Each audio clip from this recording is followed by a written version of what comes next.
On commence notre exploration des séries sur la royauté avec celle qui a marqué 2016. Vous vous en souvenez, c'est The Crown, qui est sur Netflix. La première saison avait eu pas mal de succès, un grand retentissement critique. La saison 2 arrive le 8 décembre sur Netflix. Je vous propose de regarder la bande-annonce et on parle de cette série juste après. The world has changed. Society in Britain has changed. You married a wild spirit. Trying to tame them is no use. This restlessness of yours, it has to be a thing of the past. The monarchy's too fragile. You keep telling me yourself. One more scandal, one more national embarrassment, and it would all be over. I know who I am. A woman for the modern age. Free to live, to love, and free to break away. Who's done more damage to the monarchy, me with my willfulness or you lot with your inhumanity? Britain has changed beyond recognition, and yet the monarchy continues its pre-war routines as though nothing has happened. What is it that you'd have me change?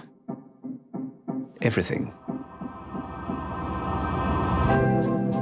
My love must be a kind of blind love.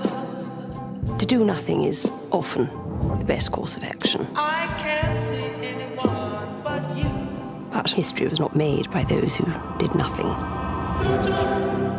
I think people have a right to know about their leaders, especially ones that can't be thrown out with free and fair elections. Are the stars out tonight? I will earn their respect. Right now, I am currently outranked by my 8-year-old son.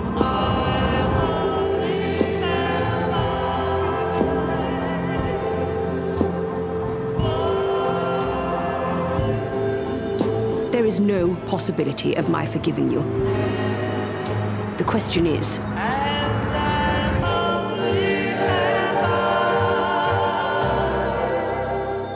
how on earth can you forgive yourself?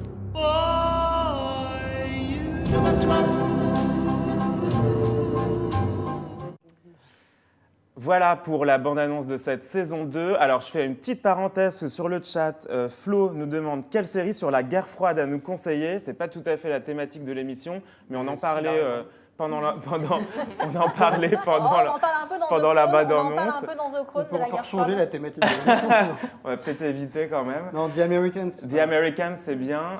Et Julia, tu disais Deutschland. Deutschland 83, Deutschland et The Same Sky aussi. Et The Same Sky. Voilà Flo. Et maintenant, on reste sur nos têtes couronnées. Alors, la deuxième saison, je l'ai dit, sort le 8 décembre. Constance, tu as pu voir les premiers épisodes. À quoi on peut s'attendre dans cette deuxième saison? Moi, je trouve que cette deuxième saison, ça reste toujours une très bonne reconstitution au niveau des costumes et des décors, mais surtout, je trouve que narrativement, ça a pris en force, c'est-à-dire que, comme pas mal de séries Netflix, c'était un peu lent à commencer, et cette saison, elle est plus rythmée, plus intense, elle est plus intimiste finalement, on est moins dans la pompe et comment marche la couronne d'Angleterre que les conflits intimes entre Elisabeth et Philippe, entre Philippe et Charles, et ça, c'est vraiment intéressant d'explorer comment l'éducation de Philippe va influer sur Charles et va d'ailleurs mal l'influencer. Et c'est le portrait d'un mariage qui est en crise et aussi un peu comment cette monarchie n'est pas adaptée à la vague nouveauté des 60s qui est représentée par la conduite de Margaret qui, elle, par contre, embrasse son temps, multiplie les liaisons, va dans les dîners en ligne. Voilà.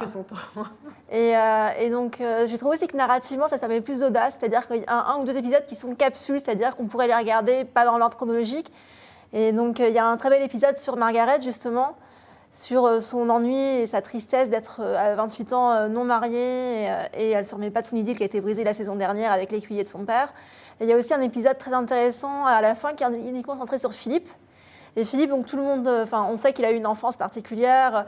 Ses parents ont dû fuir la Grèce. Il a été élevé en Allemagne par notamment une sœur qui était liée au régime nazi. Et là, c'est autre chose de le voir en image. Encore, quand on le voit en image, on dit que c'est quand même ce personnage mystérieux, il a eu une enfance très particulière qui a sans doute dicté l'homme qu'il est devenu ensuite. Et le voir sur un épisode, c'est assez passionnant. C'est une mise en parallèle entre l'entrée de Philippe dans son collège et l'entrée de Charles dans le même collège. Et donc, je trouve que c'est une image assez émouvante d'un père et d'un fils, et aussi de comment est-ce qu'on peut vivre nous marque ensuite. Et ça aussi rappelle peut-être l'ancien. Philippe et Elisabeth, ils ont maintenant 70 ans de mariage, ils ont presque 90 ans, et tout ce qu'ils ont vécu comme histoire, que nous, on lit l'histoire et qu'eux, ils ont vécu.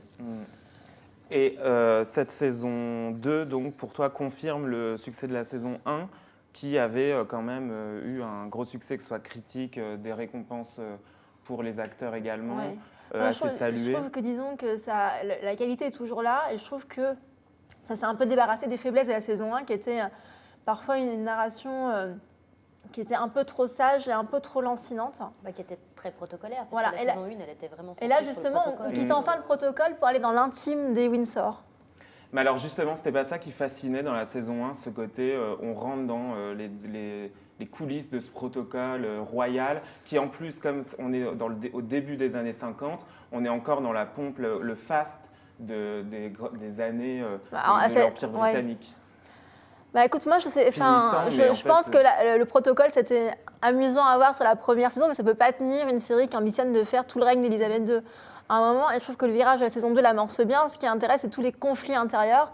Et finalement, comment ces gens qu'on admire de loin et qui ont un rôle extraordinaire et même parfois un pouvoir extraordinaire sont finalement des gens comme nous, à la différence peut-être que les émotions qu'ils vivent sont très exacerbées par la position où ils se trouvent. Et c'est ce jeu de passion-là qui, pour moi, est tout l'intérêt de la saison 2. Je crois qu'il y a deux choses qui fascinent les Anglais très particulièrement, et puis nous aussi d'ailleurs, et puis les Américains encore plus. C'est d'un côté le protocole et le côté somptueux, pour ne pas dire somptuaire, les rites, les bijoux, la couronne, le rituel, le cérémonial. Et puis de l'autre côté, il y a la love story, parce que derrière tout ça, il y a effectivement une histoire extrêmement romanesque qui est l'histoire d'un couple. C'est pour ça que sont nés les tabloïds en Angleterre d'ailleurs.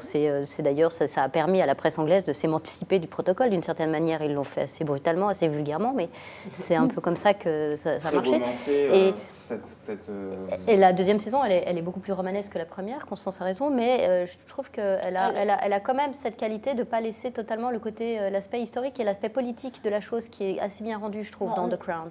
On voit un peu tout le bouleversement sociologique de l'Angleterre à travers les 60s, cette famille qui est plus traditionnaliste qu'une autre. Et c'est aussi l'ambition de Peter Morgan, c'est pas seulement de raconter la famille royale, c'est de raconter l'histoire d'Angleterre depuis 60 ans. Et de ce point de vue-là, c'est assez réussi.